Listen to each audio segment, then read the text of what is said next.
Phil Collins is one of the most successful singers to ever come out of the UK. He's sold more than 100 million albums worldwide. Yeah, the British music legend sat down with our UK reporter, Amy Parks, who joins us now from here. Hi. Hello, Amy. Is it nice to see you in the flesh? Yeah, really great to see you. Amazing. The party's here Yep. for once. Yes. Alone on my own. It's all good. It's good to see you now. Phil's making a comeback. He certainly is. Yeah, he's sort of remastering the hits. He's bringing his music to a new generation, if you like. So he's brought out some of the old ones, remastering them, wheeling out some of the, also some of the stuff we haven't heard before, and we sat down for a chat with him. And I tell you what, it was pretty in-depth and pretty personal. So let's take a look.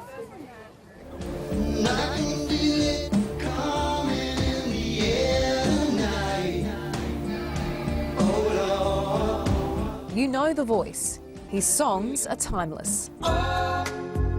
Think twice, 'cause it's another day for you and me in paradise. Mr. Phil Collins, it is an honour and a privilege to meet you today. Stop it. It absolutely is. Welcome to Sunrise. The legendary singer is returning to the charts with the Take a Look at Me Now retrospective reissue campaign.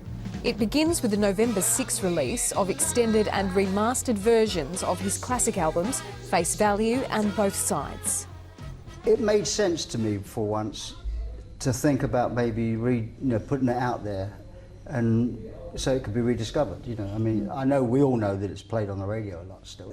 Most of the time, there's one or two or three songs max, that people know you by.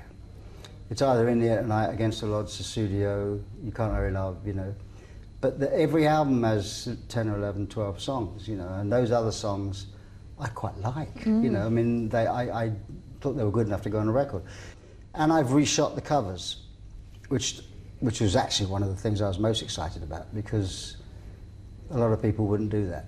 They'd prefer to be captured as they were, whereas I'm quite open to being captured at 64, Yeah, they're right. They're exactly the same. They're those beautiful. Yeah. Well, I don't say beautiful. They're facial portraits. Professional portraits. Yeah. Warts and all. Yeah. I mean, Face Value was, we did that with the original because it was a very personal album, and you could almost see inside the person's head. All we always need to hear both sides of the story. We need to hear both sides of the story. Well, you've got a lot of fans in Australia who'd be rapt to buy something like this. They'll be so excited about having this, I think. Yeah. And there's so many more to come. This is just a little taster. Is there anything else? Might a tour follow something like this? Is that in the Well, works at all? I mean, obviously you start talking to people, and the more you start talking about it, the more you realise that actually people would like it. But I'd love to go back to Australia. I had such great times in Australia. The entertainment centres were great to play. They were big, but they were intimate. I spent 3 months in Sydney doing Frauds, the Australian film. It was written by Stephen Elliott. I've always had a great time there. Give me just one more night. Give me just one more night. Phil's music has always been very personal.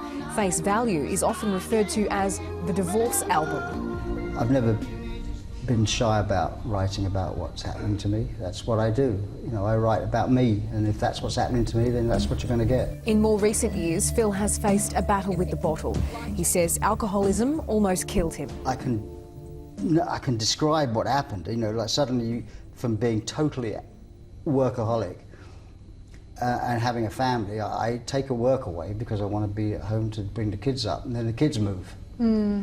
So I had a big hole in my life, really, which I kind of went to visit them, of course, but I also just sat and, watched TV, watched the cricket, literally watched the cricket. I know that's topical, but it's what I did. I'd turn the cricket on at 11 o'clock in the morning and open a glass of wine, open a bottle of wine. Yeah. So I started to drink too much, which started to kill me, and I came very close to dying because some of my organs were shutting down.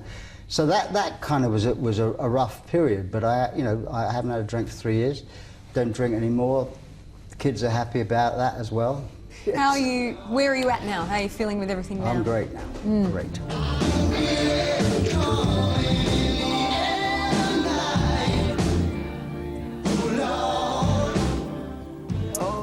there you go. A pretty That's great. Sorry, I love Amy. Phil Collins, sorry. the mood. We're talking about his Okay, recovering all right. from alcoholism, and you're singing away there. But it was a beautiful rendition. Now those albums, if you enjoy them so much, are available for pre-order November 6th. So remastered versions of all of those, and then Classics. the greatest ones will follow after that. So the big fans can get them. Fab. From November Koshi 6th. will be onto that for I'll be Christmas. onto it. Lovely Thank to you, Amy. see you. Great Thanks to for see coming you. down to See you see us guys. here at Little Aussie Park, as I've just called it.